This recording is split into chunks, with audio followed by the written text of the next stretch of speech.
We're back at it again in another attempt to slot another cent in this Dansco Lincoln Penny album. Stay tuned for a 2-box penny hunt.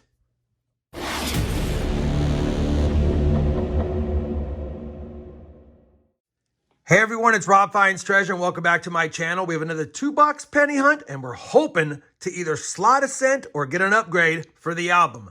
Now, we did get an upgrade in the last episode of 1934 Denver, so that was nice, but we still are missing 26 cents through 247 boxes, and this is going to be episode number 133, and it's boxes 248 and 249, and I do hate leaving off on 249. I almost made it a 3-box hunt for 250, so depending on how good or bad these 2 boxes are, we may add another box. We'll have to see. That being said, we're going to go ahead and slide this book out of the way. I'll give you a look at the book at the end when I compare all the finds to the album to see if we have any additions or upgrades. But for now, we're going to get right to the hunt.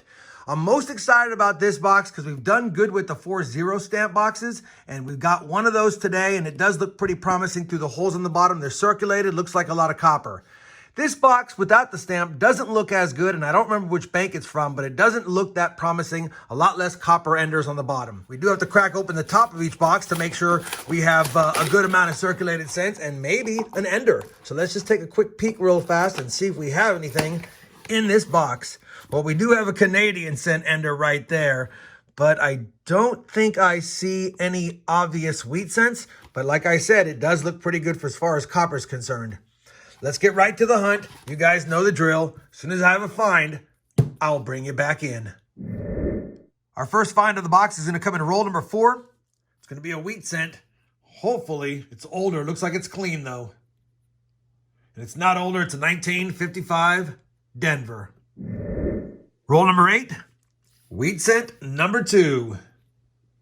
It's a 1955 Philly this time. So we'll just quickly scope it. It would be naked eye visible if it was the DDO, but you know I had to take a look anyway. 2 wheat cents on the board, both 1955. One from Philly, one from Denver. Roll number 10. Third wheat cent. Is it another 1955?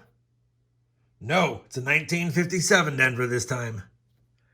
Same roll, and you guys might have saw it in the last clip, but we had a clipped planchet in here, and I know it's a clipped planchet penny because not only does it have the clip at the bottom, it has what's called the Blakesley effect at the top. 180 degrees away from the clip, we have some softness in the strike, and yeah, that is going to be a certified, well, me certified, 1965 clipped planchet penny.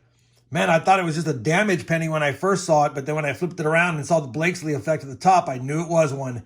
That's a cool find. We'll take that. Not a lot of value in that, probably $5 or $10, but still a good find nonetheless. 10 rolls in, lots of copper, 3 wheat cents, and a clipped planchet. Can't get mad at that. Roll number 13. Wheat cent number 4 is going to be a 1946 San Francisco, so we can check it for that S over D over mint mark. It does have some oddities here, inside here and here and here, but technically the S over D, you would see the line here and a bubble down here, not that. I'm going to take a couple of seconds and just clean away that mint mark area with a Q-tip and just double check. It's not the S over D for sure, but maybe it's a RPM. I'll just double check it. If I find anything out, I'll bring it back. Otherwise, it's wheat cent number 4 and it's our oldest of the box. Roll number 19 is going to give us wheat cent number 5, and I already saw it. It's the infamous 1950 Denver. Man, just need that in the nickel series, but I'll take it for the pennies as well. Roll number 23. Wheat cent number 6 is going to be another 1946, but this time from Denver. And for those wondering, that was not an S over D or an RPM, just a little bit of damage at the mint mark. We're on roll 25, which is the halfway point of the first box. We have wheat cent number 7 right here. And that's going to be a 1952 Denver, and I'll tell you, the copper's been crazy. I'll be back after this roll, and I got the copper in the cup for a midpoint weigh on the copper because it's definitely getting up there in a hurry. Just finished roll 25, and like I said, I wanted to give you a copper update. 2 pounds, 7 ounces. So if this pace continues, we'll almost have a 5-pound copper cup in box number 1. On top of that, we got some good side finds as well, and we'll get to those at the wrap-up. But for now, let's get back to the hunt.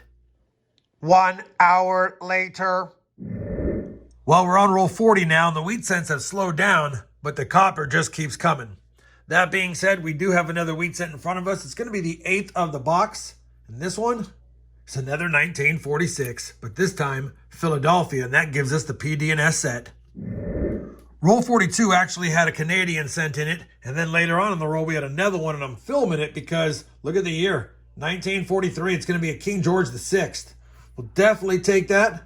1943 Canadian cent. That'll help with the Canadian Hunt and Fill album. And I'll point out that the next roll also has a Canadian ender. So no Canadian cents until the last couple of rolls, but we'll take them.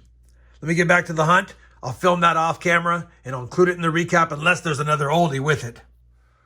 Well, we finished that first penny box and it wasn't heavy on wheat cents with only 8 on the board and nothing earlier than 1946. But we'll take the 8 wheat cents we got. It's not a bad start to the 2-box hunt.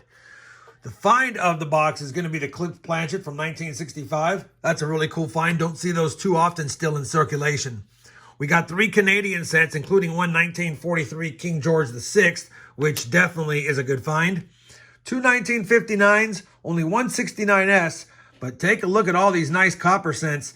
I know some of them are in the 70s, and I don't hold on to a lot of those, but I just couldn't turn down some of the ones I saw, so I went ahead and kept them. Total of 11 beautiful copper cents in that box. There's actually a few more in there, but not as nice as these.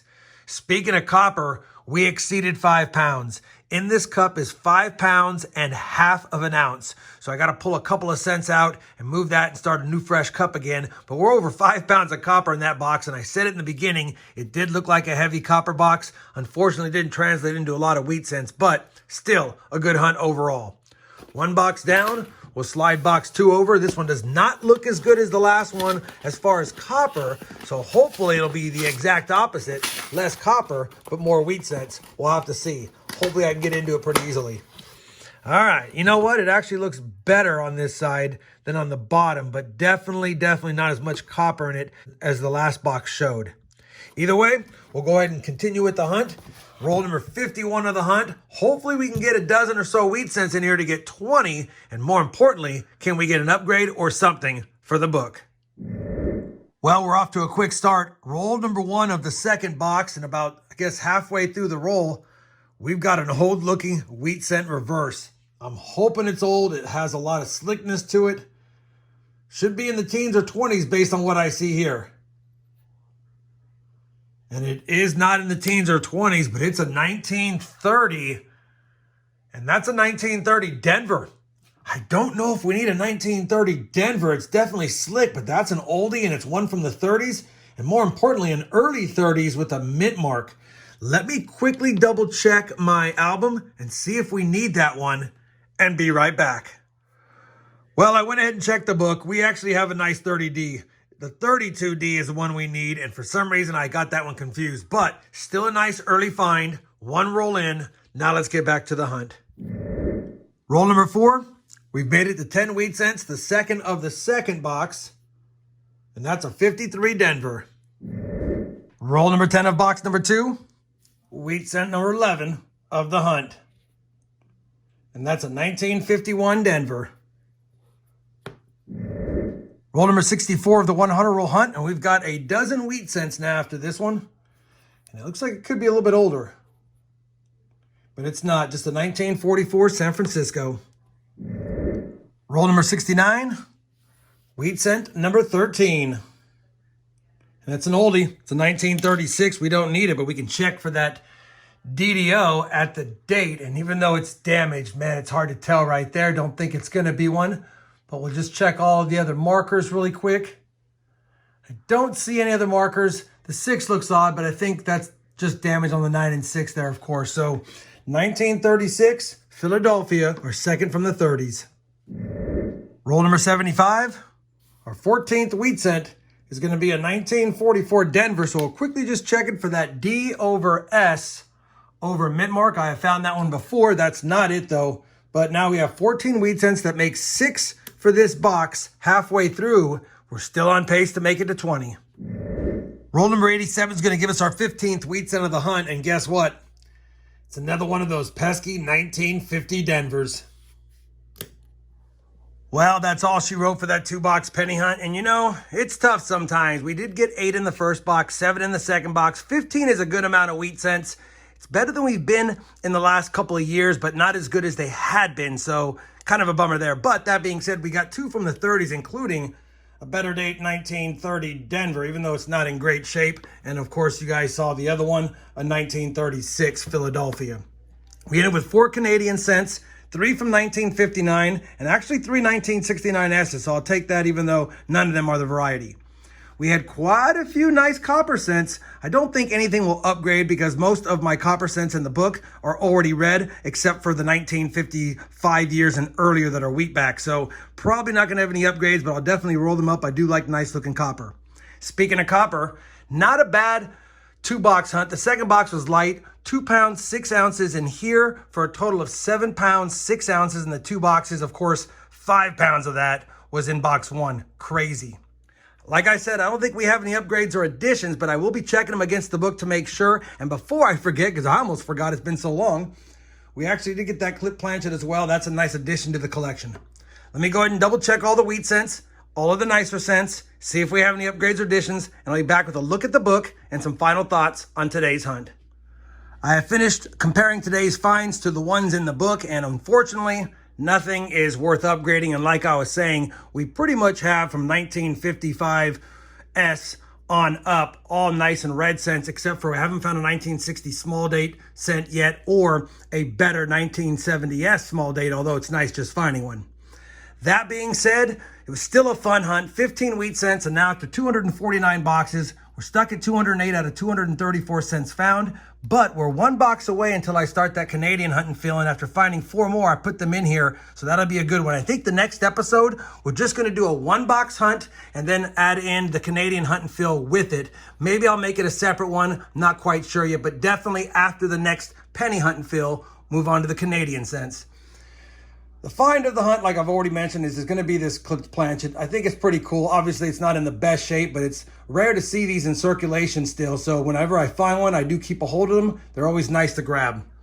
Hopefully, despite the lack of additions and upgrades, you guys still found this 2-box penny hunt fun. If you did, I'd appreciate that thumbs up. And as always, everyone, happy hunting, and thanks for watching.